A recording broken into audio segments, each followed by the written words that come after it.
In this video, I'm going to show you how to log out from your x.com or Twitter account in just a few simple steps. If you've ever been signed in on a shared device, a public computer, or you just want to switch accounts quickly, this is the fastest way to do it. And before we begin, if this tutorial helps you out, make sure to hit the like button and subscribe for more easy software guides just like this. Alright, let's get into it. First, open x.com or Twitter in your browser or app and make sure you're already signed into the account you want to log out of.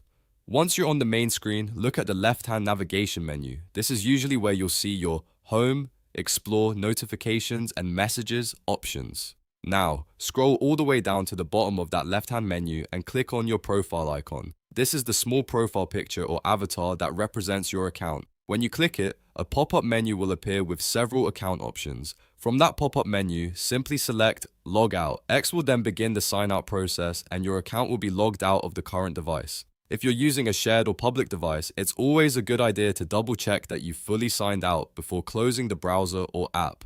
That helps keep your account secure and prevents anyone else from accessing your profile. And that's it. You've successfully logged out from your x.com or Twitter account. Quick, simple, and done in just a few clicks. If this video helped, please give it a thumbs up and subscribe for more easy tutorials. Thanks for watching, and I'll see you in the next one.